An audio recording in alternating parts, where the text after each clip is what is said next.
Halo, assalamualaikum Kanari Mania. Kembali lagi di channel Omes Kanari. Nah, di kesempatan video kali ini kita akan membahas tentang kawin campur dan kawin cabut. Jadi ada dua tutorial bagaimana cara yang baik buat mengawinkan kenari.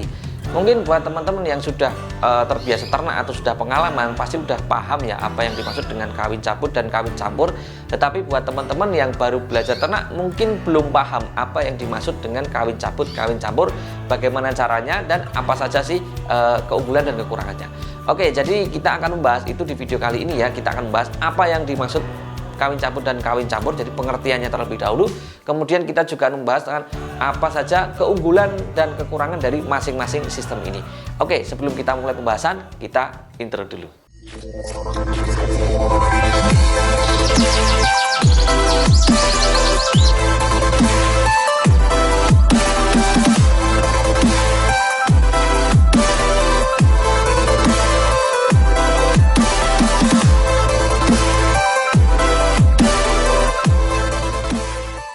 Yang pertama kita akan bahas tentang kawin cabut terlebih dahulu teman-teman. Apa sih mas yang dimaksud dengan kawin cabut? Pengertiannya untuk kawin cabut yaitu ketika kita mengawinkan kenari, si jantan kita campurkan dengan betina itu hanya selama proses perkawinan saja teman-teman. Dalam artian ketika kita pagi ini atau sore nanti kita masukkan jantan ke kandang betina, kemudian terjadi perkawinan, minimal kita lihat sampai 3 kali ya. Setelah selesai kawin itu, setelah 3 kali kawin, 4 kali kawin, langsung pejantannya kita pisah teman-teman. Jadi nggak nunggu waktu lama, paling cuma 1 jam 2 jam setelah terlihat terpantau kawin, langsung betinanya jantannya kita pisah lagi teman-teman. Jadi itu yang dimaksud dengan kawin cabut.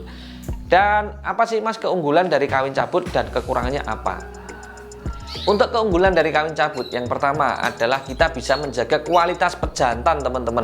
Jadi kualitas pejantannya biar nggak over birahi atau nantinya nggak turun kualitas suara maupun durasinya karena kita terlalu lama kawinkan.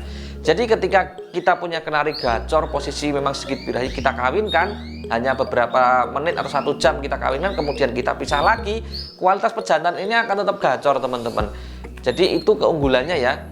Dan yang kedua, tidak mengganggu untuk betina-betina yang lain teman-teman. Jadi kita bisa kawinkannya di luar atau di tempat lain ya. Kalau saya pribadi sering mengawinkan kenari dengan sistem kawin cabut itu di luar teman-teman. Jadi pejantan sama betina saya bawa keluar rumah, di luar kandang ternak kita kawinkan di sana. Nah itu untuk keunggulannya yang pasti. Yang pertama yaitu tidak akan merusak dari kualitas si pejantannya teman-teman. Sedangkan untuk kekurangan untuk kawin cabut. Nah, kekurangan untuk kawin cabut itu buat teman-teman yang belum terbiasa, biasanya tidak sabar. Jadi, ketika kita coba kawin cabut, kita campur jantan pertama, kita tungguin 1 jam 2 jam, terkadang memang belum mau kawin, terutama untuk pejantan atau mungkin untuk betina yang masih dere atau dara ya. Jadi pejantan yang masih belum pernah ngawin maupun betina yang sebelumnya memang belum pernah bertelur, itu akan lebih susah teman-teman kita untuk ngawinkan yang pertama. Jadi kita harus nungguin dalam waktu yang mungkin 1 jam 2 jam nggak kawin-kawin, kita pancing pakai suara pejantan juga nggak kawin-kawin. Itu untuk kekurangannya. Jadi intinya kalau untuk kawin cabut biasanya dipakai untuk teman-teman yang sudah terbiasa ternak dan memang mau ribet. Karena apa? Kekurangannya lagi, ribetnya itu ketika kita harus mengawinkan 3 hari berturut-turut teman-teman.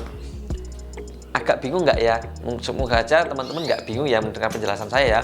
Jadi kekurangannya lagi itu untuk sistem kawin cabut, karena kenari itu bakal bertelur setelah 3 hari masa kawin. Jadi contoh misal kita kawinkan kenari hari Senin, dia akan bertelur di hari Senin, Selasa, Rabu, Kamis. Kamis akan bertelur, itu memang normal ya.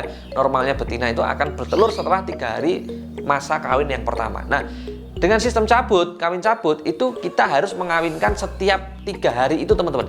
Jadi hari Senin kita kawinkan langsung kita pisah lagi, hari Selasa kita harus kawinkan lagi, kita campur kemudian kita pisah lagi, hari Rabu kita harus kawinkan kemudian kita pisah lagi. Jadi itu agak repot. Nah itu kekurangannya teman-teman. Jadi sistem kawin cabut untuk keunggulan yang pertama, kita bisa menjaga kualitas pejantan agar tidak rusak. Jadi pejantan tetap fit, tetap gacor, tetap bagus walaupun sudah kita kawinkan ya. Yang kedua itu tadi tidak mengganggu dari betina-betina yang lain. Tetapi kekurangannya yaitu kita akan sedikit ribet buat ngawinin itu ya teman-teman. Jadi setiap 3 hari, setiap harinya selama 3 hari kita harus ngawinin terus untuk kenari kita. Itu adalah sistem kawin cabut. Selanjutnya adalah kawin campur teman-teman. Yang dimaksud dengan kawin campur yaitu kita akan memasukkan pejantan kita ke kandang ternak sampai si betina bertelur teman-teman. Jadi kita campur aja. Jadi jantannya kita campur sama si betina dari mulai perkawinan pertama sampai dia bertelur. Biasanya 4 hari teman-teman. Jadi karena kawinnya itu 1-2 hari, 1-2-3. Kemudian hari keempat biasanya bertelur ya, atau selang 3 hari kan betina bertelur. Jadi pejantan akan terus dicampur sama si betina sampai betina bertelur, biasanya 4 hari. Nah, itu adalah deskripsi yang dimaksud dengan kawin campur ya. Intinya pejantan sama betina campur sampai dia bertelur. Setelah betina bertelur, jantan baru diambil. Nah, seperti itu ya teman-teman. Nah, keunggulannya untuk kawin campur apa mas? Kawin campur itu simple, nggak ribet. Jadi ya kita tinggal campurin aja, udah kita kasih pakan, tinggal itu tahu-tahu bertelur. Setelah bertelur jantan kita ambil. Nah, simpel banget ya. Mungkin buat pemula-pemula biasanya pilih kawin campur. Nah, itu keunggulannya yang pertama yaitu simpel teman-teman, nggak ribet, nggak repot, tinggal campur aja, tiba-tiba nanti bertelur udah bisa. Nah, tetapi ada kekurangannya. Yang pertama kekurangannya yaitu kualitas pejantan biasanya akan menurun, terutama untuk kenari pejantan yang terlalu sering untuk kawin campur. Jadi setelah kawin campur ke betina 1 dicampur, setelah betina 1 bertelur kita pisah, terus pejantan mungkin istirahat 1-2 hari, kemudian campur lagi ke betina yang lain, lama-lama si pejantan itu akan turun. Dalam artian turun apa mas? Yang paling terlihat biasanya volume teman-teman. Setelah pejantan terlalu sering buat kawin campur, volumenya pasti akan menurun. Jadi volumenya akan mulai agak pelan. Terus kemudian durasinya juga mungkin akan putus-putus. Dan yang paling parah, birahinya biasanya akan over. Contohnya ketika kita pisah, si pejantannya dia akan kita taruh di luar, dia akan terus cuacuin kayak panik nyariin si betina, lompat-lompat keruci ke bawah, ke mana-mana lah, pokoknya dilihat itu kurang asik lah, kurang enak kalau untuk pejantan yang biasa buat kawin campur, terutama untuk pejantan-pejantan muda teman-teman. Jadi dia akan semakin birahi, biasanya seperti itu kekurangan yang pertama.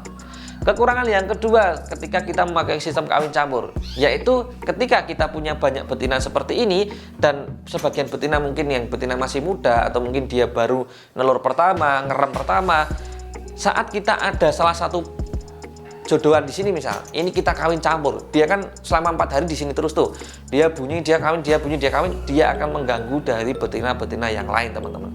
Dia bisa mengganggu. Jadi terutama untuk betina-betina muda, ketika dengar gacoran-gacoran di dekatnya, dia nanti yang ngerem dia malah akan turun terus, naik turun, dia nggak fokus ngerem. Atau mungkin yang meloloh di usia 15 hari, 17 hari, dia tahu-tahu akan birahi lagi dan nggak mau meloloh si betina. Jadi itu kekurangan dari kawin campur, bisa mengganggu betina-betina yang lain teman-teman, kecuali kalau memang betina-betinanya memang udah terbiasa atau udah bagus, udah dewasa, udah beberapa kali produk, mungkin nggak masalah sih dia kena denger pejantan-pejantan ada bunyi di dekatnya. Tapi kalau dianya nggak terbiasa, nanti bisa merusak konsentrasi dari betina-betina yang lain. Itu kekurangan terbesar teman-teman.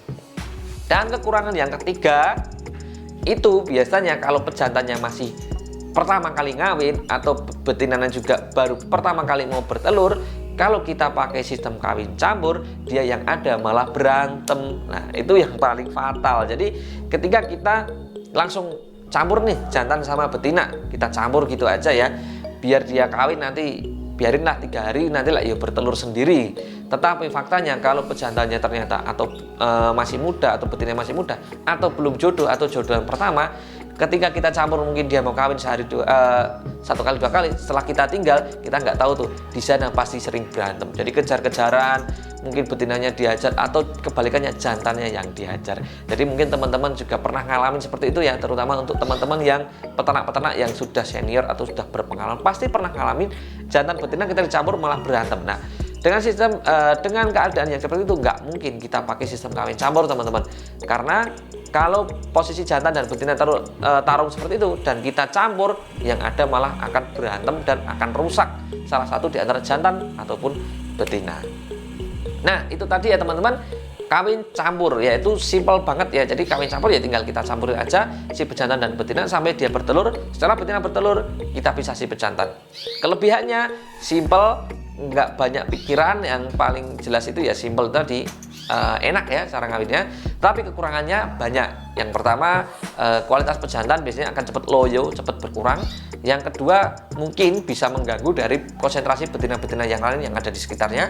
Yang ketiga, kalau jantan dan betinanya masih muda atau belum jodoh atau jodohan baru, biasanya akan lebih sering berantem, teman-teman.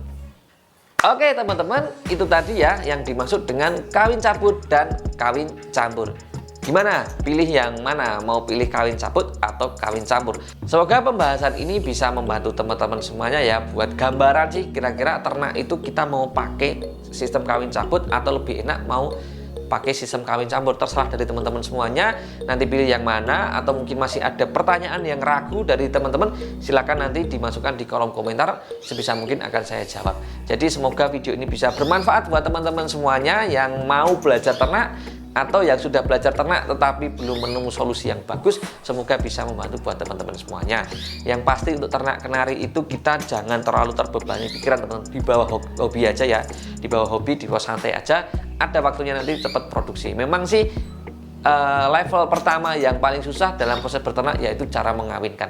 Kalau kita sudah lancar dalam cara mengawinkan, dalam cara mengawinkan, otomatis nanti selanjutnya akan lebih gampang, teman-teman. Tinggal tergantung hoki aja, netes, terus kemudian beranjak dewasa anaknya, kemudian bisa panen kayak gitu. Oke teman-teman, sampai jumpa di next video. Semoga video ini bermanfaat. Jangan lupa subscribe channel ini agar semakin berkembang. Jika video ini bermanfaat, silahkan juga di-share biar teman-teman yang lain juga tahu bagaimana cara untuk beternak yang bagus. Oke teman-teman, sampai jumpa di next video. Assalamualaikum, salam kenari mania, salam sukses selalu.